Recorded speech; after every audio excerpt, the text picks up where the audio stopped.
دۆخی گرتووخانەکانی ئێران لەژێر سێبەری جەنگ و سەرکوتدا. گرتووخانەی قەرچەک نمونەیەک لە کارەساتێکی بانقەست. باندینخانەی قەرچەکی وەرامین ساڵانێکەوە یەکێک لە بەدناوترین گرتووخانەکانی ژنان لە ئێران دەناسرێت، بەڵام ئەو هەواڵە نوێیانەی کە لە پشت دیوارەکانیەوە بەدەست دەگەن وێنەیەکی ئەولاتر لە بێتوانایی و لێنەهاتوویی دەخاتە ڕوو، وێنەیەک لە کارەساتێکی بانقەست. ئەم گێڕانەوەیە دەستکەوتی ئەزمموی 40 ڕۆژەی یەکێک لە خۆپیشاندەرە دەست بە سەرکراوەکانە لە بەندی 11ی ئەو گرتووخانەیەدا. بەندی 11 کە لە بنەڕەتدا بۆ ڕاگررتنی کاتی دروستکرا بوو، ئێستا بۆتە شوێنی مانەوەی درێژخایەنی سەدان ژنی ناڕازی لە فەزایەکدا کە توانای ستانداردی بە هیچ شێوەیەک لەگەڵ ژمارەی ڕاستەقینەی دانیشتوانەکەیدا ناگونجێت. نزیکەی 250 ژن لە بارودۆخێکی دژە مرۆییدا ڕاگیراون. لە سەرمای تاقەت پڕوکێنی مانگی ڕێبەنداندا بەهۆی نەبوونی تەختی پێویستەوە زۆرێک لە دەست بە سەرکراوان ناچارن شەوان لەسەر زەویە سارد و لە ناوڕاڕەوەکاندا بخەون. قەورە باڵغیەکە بەڕادەیەکە کە حەوانەوەی یاسایی مەحاڵ بووە و ئەم دۆخە بوو بە سەڵەچوان و بریندارانی خۆپیشاندانەکانیش بووەتە شکەنجەیەکی بەردەوام. بۆ جەماوەرێکی 250 کەسی ئەم بەندە تەنیا 2 حەمام و 2 تەوالێت هەیە. لە شەو ڕۆژێکدا تەنیا یەک کاتژمێر ئاوی گەرم هەیە و ژنان ناچارن لە چلەی زستاندا بە ئاوی سارد خۆیان بشۆن. بارودۆخێکی کە بووەتە هۆی ئازاری سنگ و هەوکردنی توندی سیەکان. بە پرسانی گرتووخانە نەک هەر بەشە مادە پاکەرەوەکەیان بڕیوە، بەڵکو تەنانەت ڕێگە نادەن مادەی پاکەرەوە لە فرۆشگای ناو زیندان بکردرێت یان ژینگەکە لەلایەن خودی بنکراوان خۆیانەوە پاک بکرێتەوە. لە گرتووخانەی قەرچەک سەرەتاییترین پێداویستی مرۆڤ واتە ئاوی خواردنەوە بووەتە سەرچاوەی داهات بۆ گرتووخانەکە و ئەمڕازێکی گوشاری زیاتر لەسەر ناڕازیان. ئاوی لوولەکەشی ئەم زیندانە شیاوی خواردنەوە نییە و تەنانەت شۆردنێکی ئاسایش دەبێتە هۆی خوران و سوربوونەوەی توندی پێست. لەمڕۆوە بنکراوان ناچارن لە فرۆشگای زیندان ئاو بکڕن. بوتڵێک ئاوی بچووک کە سەرەتا نرخەکەی 27,000 تمەن بوو لە ماوەیەکی کووردا گەیشتە 42,000 تمەن. دەستڕاگەیشتن بە پزیشک و دەرمانیش بەسراوەتەوە بە توانای دارایی بنکراوەکەوە. کوالیتی خۆراکەکە یەکجار نزمە و پرۆتین بە تەواوی لە بەرنامەی خۆراکیدا لادراوە. ئەو بنکراوانەی کە بنەماڵەکانیان پشتیوانی داراییان ناکەن لە بارودۆخێکی برسێتی بەردەوامدا دەژین. جگە لە گوشارە جەستەییەکان دەست بە سەرکراوان لەگەڵ کۆمەڵێک ڕەفتاری ئامانجداریشدا بۆ تێکشکاندنی کەسایەتیان ڕوبەڕوون. چەندین گەڕانەوەکان باسی جۆری پشکنینی جەستەیی سوکایەتی ئامێز لەلایەن پاسەوانە ژنەکانەوە دەکەن کە هەموو سنوورێکی ئەخلاقی تێپەڕاندووە.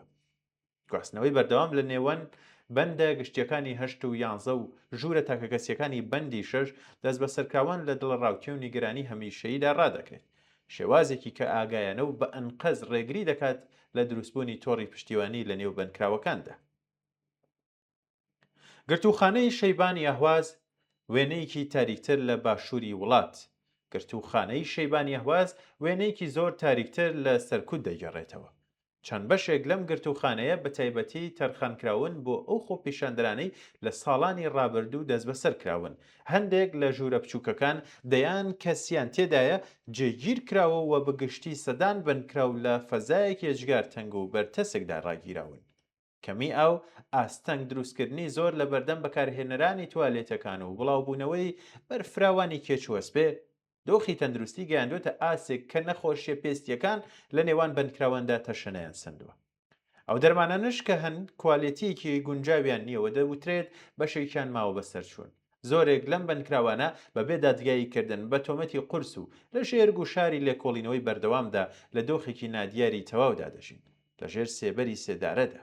گرتووخانەی ورمێ بارودۆخێکی تایبەتی هەیە. ژمارەیەکی زۆر لە بنکراوانی سیاسی کورد لەم گرتووخانەیەدا ڕاگیراون و راپۆرتەکان باز لە ئەگەری لە سێداردانی بە کۆمەڵ و گوشاری ئەمنیە ژگار زۆر دەکەن. گرتووخانەکانی سنەوبۆکانیش بەهۆی چڕبوونەوەی دۆسیە سیاسیەکانی بنکراوانی کورد و سزای لە سێدارەدانی پەسەندکراو بوونەتە چەقی نیگەرانیەکان. راپۆرتەکان نیشان دەدەن کە سەرۆکی دەسەڵاتی دادوەری فەرمانی داوە کە سزاکەی یان سزای لە سێدارەدانی تۆمەتبارانی سیاسی بە خێرایی جێبەجێ بکەن. تۆمەتگەلێکی وەکو مەحارەبە و هاوکاری لەگەڵ دوژمن بە شێوەیەکی بەرفراوان بەکاردەهێنرێن و زۆرێک لە تۆمەتبارانیش لە دادگاییکردنی چەند کاتژمێریدا بەبێ دەستڕاگەیشتن بە پارێزەری سەربەخۆ محکوم کراون. ئەو دانپێدانانەی کە لە ژێر گوشار یان ئەشکەنجەدا لێیان وەرگیراوە بەڵگەی سەرەکی دەرکردنی ئەم سزایە نەبوون. گرتوخانەی قزل حەساری کەرەچ بووەتە یەکێک لە ناوەندە سەرەکیەکانی جێبەجێکردنی سزای لە سێدارەدان. لە زیندانی ئەڤین ژمارەیەکی زۆر لە بەندکراوانی سیاسی لە بەندە ئەمنیەکانی 209 و 240دا بەندکراون و پەیوەندیان لەگەڵ بنەماڵەکانیاندا بڕاوە.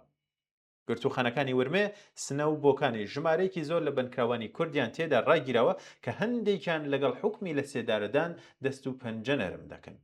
لە سەرەتای دەستپێکی ئەو شەڕەوە کەسانێکی ئێجگار زۆر دەست بەسەرکراون کە ژمارەیان دەگاتە هەزاران کەس. لە نێو دەست بەسەرکراواندا چالاکوانان، خوێندکاران و تەنانەت منداڵانیش دەبینرێن. زۆر کەس لە گرتوخانە شارەوەکاندا ڕاگیراون و بنەماڵەکانیشیان لە چارەنووسیان بێئاگەن. بارودۆخی شار بەندکراوانی لەگەڵ مەترسیەکی دوو هێندە بەرەو ڕوو کردوێتەوە. ئەو زیندانانەی کە تەنانەت لە بارودۆخی ئاساییشدا مەودایەکی زۆریان لەگەڵ پێوەرە مرۆییەکان هەیە، ئێستا لەژێر سێبەری شەڕدا گیانی هەر بەندکراوێک زیاتر لە هەمیشە دەخەنە مەترسیەوە. ئەوەی لە دڵی ئەم هەوڵ و گێڕانەوانەدا دەردەکەوێت وێنەیەکی یەکپارچەیە لە سیاسەتێکی ڕێکخراو لە بێبەشکردنی بەنقەز لە ئاو دەرمان لە قەرچک تا پەلەکردن لە دەرکردن و جێبەجێکردنی سزاکانی لە سێدارەدان لە کوردستان. ئەم دۆخە داواکاریەکی بە پەلە و ڕوون دەخاتە بەردەم ڕایگەشتی و دامەزراوەکانی داکۆکیکار لە مافەکانی مرۆڤ. ئازادکردنی دەستبەجێی بەندکراوانی سیاسی و عەقیدەتی بە تایبەتی لە بارودۆخی ئێستای شەڕدا، بەڵام تا گەیشتن بەو ڕۆژە ئەرکێکی گرنگ لەسەر شانی هەموومانە کە بریتیە لە هاوسۆزی لەگەڵ بنەماڵەی ئەم بەندکراوانە و بە تەنیا جێنەهێشتنی ئەوان لەم خەبات و نیگەرانیە تاقەت پڕووکێنەدا.